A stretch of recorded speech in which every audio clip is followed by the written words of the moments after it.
Veteran actor Sello Maake is taking on a huge task that hasn't been attempted before. He's reprising Dr. John Kani's iconic role in the South African play Nothing But the Truth. He says this is an attempt to give Dr. Kani his flowers while he can actually still smell them. kaNcube stars alongside Mbali Nhlapho and Ziapora Takile. They will be performing at the theatre on the Square. That's in Sandton until the 16th of April. The superstars, of course, joining us now to talk more about this, again, that has never been done before.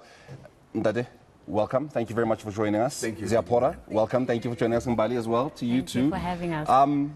You know, it's not something that is us just giving you compliments that you don't deserve when we say this is something that nobody else has done before. Nobody will step onto a theatre stage and want to reprise a role that has been done by Dr. John Kani. He is theatre when we speak of a man that is theatre. But you decided that why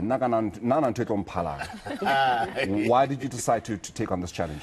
It is because of the play, first and foremost. When I saw the play, I think in 2001, it moved me to tears, you know. And again, I mean, the play is so, I mean, it's written in such a way that, you know, it combined, or it actually was a turning point on how to tell our stories.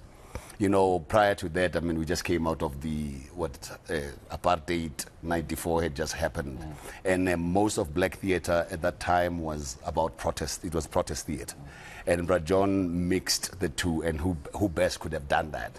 As he also was, I mean, he was actually in the trenches of protest theatre with Abu Sizwe Banzi's Dead, the island, you know. And I remember as a, you know, young upcoming actor, like in the late 80s, working at the market and, you know, rubbing shoulders with him and like, and I once said, hey, you know, Bro John, hey, one day when I would really want to see myself, you know, like, you know, just following your footsteps, you know, and this is the opportunity for me to follow in those footsteps. Yeah. And what is beautiful is that you're bringing along with you a younger generation, you know, because I look at Ziapora and Mbali as the generation that will come after. And if we don't groom them while they're still young, we're going to miss the opportunity of being able to transcend and sustain the theatre space as well. But Mbali, I want to talk a little bit about your character and go into depth in terms of exactly what is this plot of this, because it signifies something so profound in South Africans, and that is around what happens in exile and what is a story post-exile, you know, and what does that look like? But talk to us a little bit about it. I mean, my character, Thando Makaya, who plays the daughter to Sipho Makaya, she is an interpreter translator at the TRC.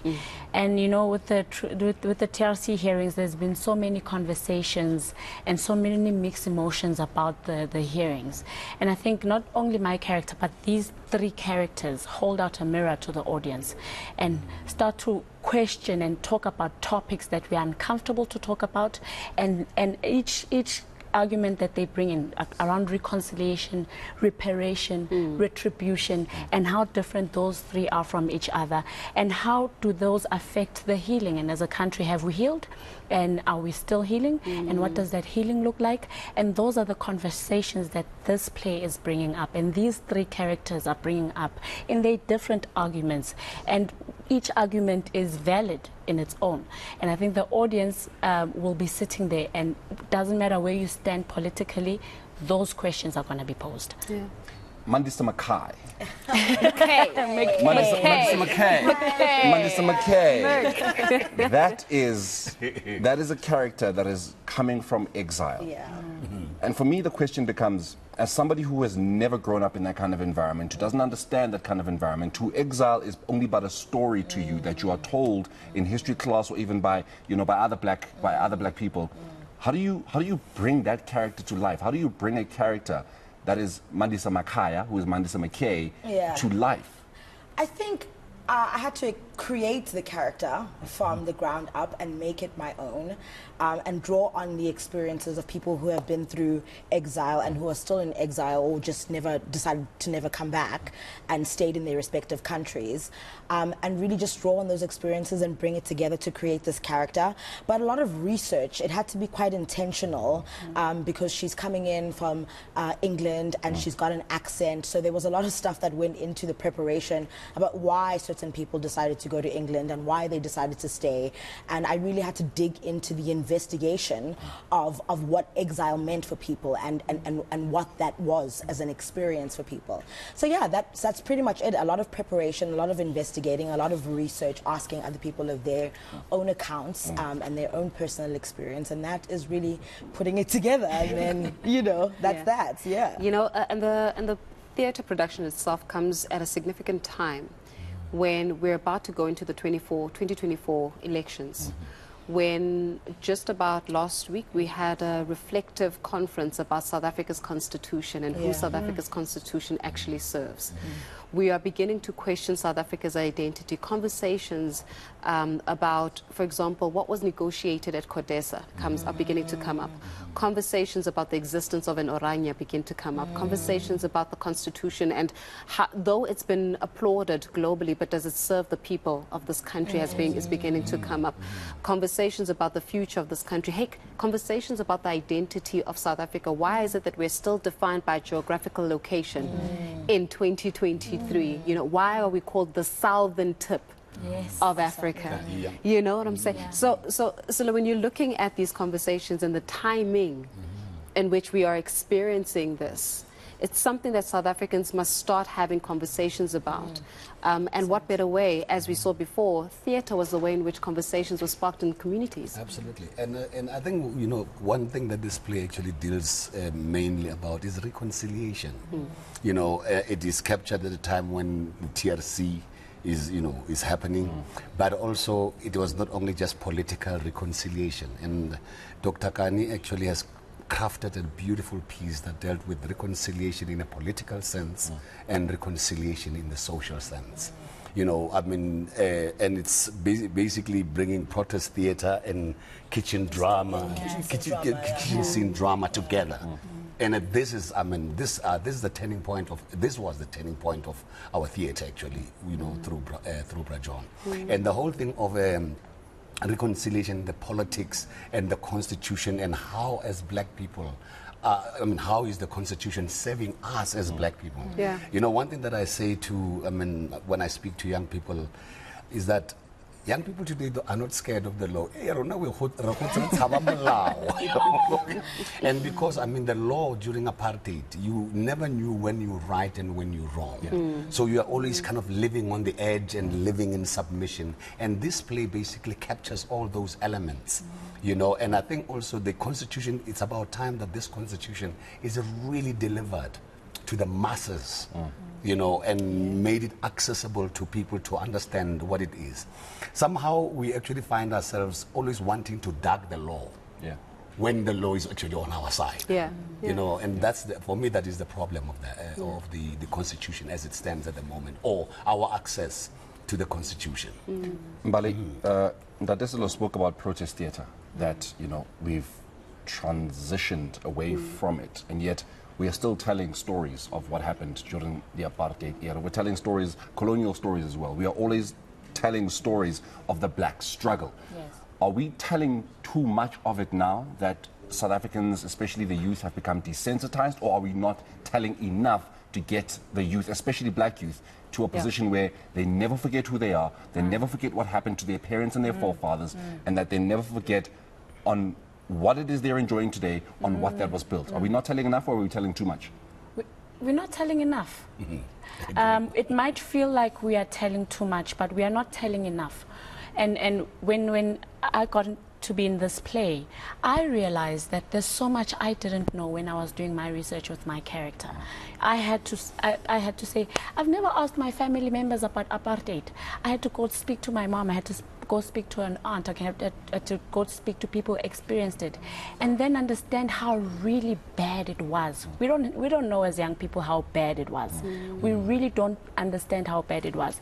And going to family members personalized it for me, because it's my mom who experienced that, and now I can take that into my character and actually bring that experience and personalize it, because it's a close person. And I think young people need to come and see this play.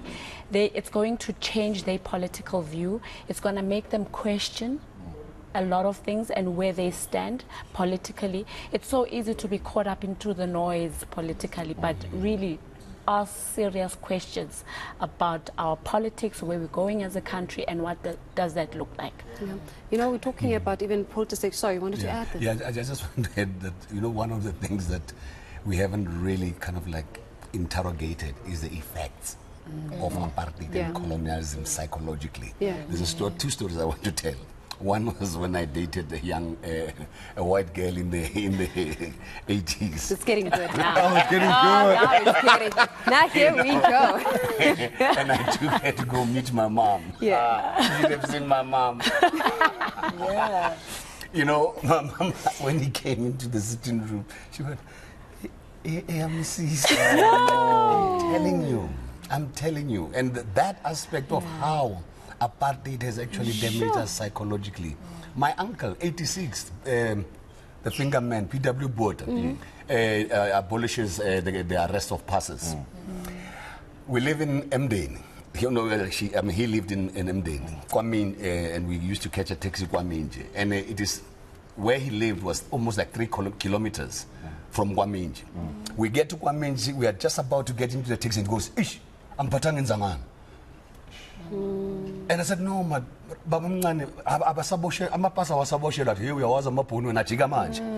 so those are things that we haven't really dealt with. Yeah. It's the trauma. The trauma. And the PTSD. You know how when you send soldiers to war, you come back, you debrief with them, and they have to go through some kind of counseling for PTSD.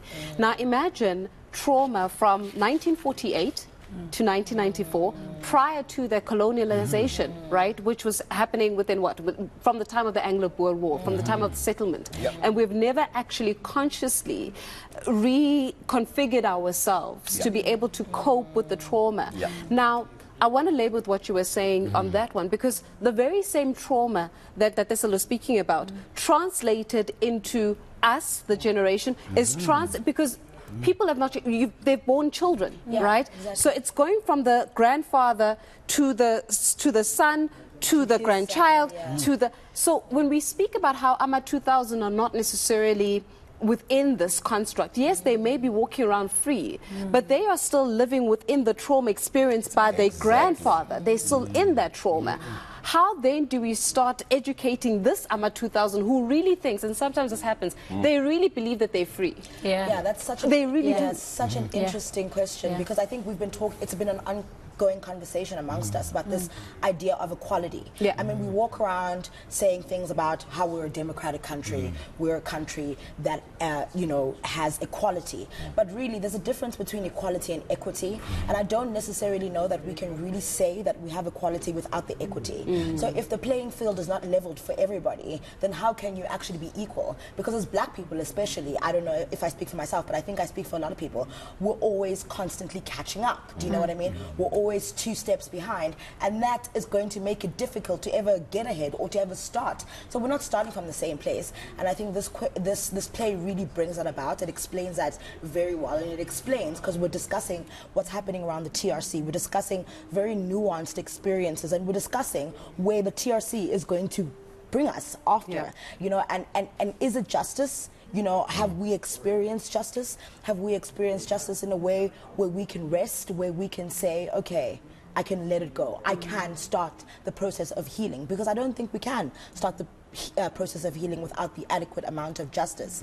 And now we really have to investigate if the way we transitioned out of apartheid into the new South Africa has served us. That I know that the first you know, desired audience will be the young, those who don't know what, you know, my grandfather went through and his grandfather went through. But are you also not speaking to the one who's traumatized? You know, how big like a draga and you survive, and you run away, you know, but the shock hasn't registered yet. So some people have gone through decades of apartheid and suppression and oppression and abuse, and it hasn't really registered, and the TRC didn't help them with that. Are you maybe not then talking to them as well? Are you not calling them to come see this place so they can really understand what they went through? Absolutely. And you know, listening to her speak, and I'm like, wow, there's, you know, there's the energy, there's the fireworks, you know, not the fireworks, the sparks, you know, beginning to show of what now needs to happen, and we need to actually now even begin to pass on the baton. you know, and so that we understand the whole picture of what has happened, and even for us, those who have gone to, because I've gone through the experience with, you know, myself, you know, and sometimes, you know, when I play certain moments, I mean, you know, the trauma, you know, I'm actually kind of like reliving so like the a trauma. re-abuse. Yes, you know what I Yeah. mean? But as an actor now, I am actually there to be a mirror and say, do you see what we've gone through? Let's begin to talk about that. So I think for me, this just opens up the conversation, it also in a broader sense. All right, let's get lighter. Mbali. I know, Yeah. I feel like we were about to hold placards up. So let's bring it back quick. No, but when can we expect the play? I think this is so profound, and I really think as many South Africans need to see it. All South Africans need to see it. It's not a niche. It's not a niche conversation. It's a conversation we all need to have. When can I see it? How long is it going to be running for? Talk to us a little bit about that. Okay, it's going to be at the theatre on the square, at the Mandela Square. There's a theatre at the square there. From the 29th of March until the 16th of April. We're on, and tickets are on CompuTicket. And I want to keep abantu babo. Yeah. Yes, Come of on, course. date night. And you know, I mean, come have dinner Make it a before family or have dinner after. You know? I think it's Theatre Date night. I think it's actually date incredible. night, It's yeah. actually incredible that it's happening, you know, starting at the end of March into April, because April is what we call Freedom Month. You know, so it's Yeah. definitely the best time to be having it. But just very quickly, Ziapora, what can people really expect from not just the three of you, but those even behind the scenes? I mean, we have a great team. We have a great director, so they can expect real theatre that is real kitchen sink drama. Everything is happening. Our set is incredible, built from scratch. We're very proud of it. We're very proud of all the costumes and the way that they've been designed and put together. We're very proud of that. We're very proud of everybody who is a stagehand, our who's director. basically Our helping us. Our director. director was incredible. Charmaine Weir-Smith. Yeah. She's been incredible. And yeah, but you can expect to see us sweat. We're working. Black girl. We're going for it. One day here, the next day, change of clothes, you know, all of that. But it's a true theatre piece, all-encompassing. Yeah, Incredible. we're definitely looking forward to it. I wish we were actually having like them provide You like a know- little bit of a snippet in terms of what we're going to But experience. that encourages us to then make sure that from the 29th Buy of the March, tickets. we do come out and see This is just the showing, but Yes. the forthcoming attraction. Of course. and just how amazing it is. I think that it's such a significant time to be having this conversation. Thank you to the three of you for really putting in the sweat and the blood and the tears Thank behind you for it. having us. Thank you for allowing us to speak on it, because Absolutely. it's weighted, you know. Yeah. And we also are paying homage. We're paying homage to our martyrs who were part of what we have as freedom today, you know what I mean? So we're paying homage, and it's intentional. There's a lot of respect and there's a lot of honor. So we're very Guys, honored to thank be you so honored. much, and all the best from the 29th of March. Faith and myself are definitely going to be there. 100%. Yeah. And he's paying for dinner. Exactly. He is going to pay for dinner. Bring all of us flowers And we'll bring all of you flowers backstage. You're gonna feed us. See, this is now, Yep, I and you've see done it. it on TV. Now it's done. I see it. You can't lie on TV. Yeah. Can't go back on your word now. Of course, that was veteran actor, the legend that as himself, Sello Maake kaNcube, of course, along with Mbali Nhlapo, as well as Ziapora Taikile. They are giving nothing but the truth that is happening from the 29th of March, of course, at the theatre on the Square.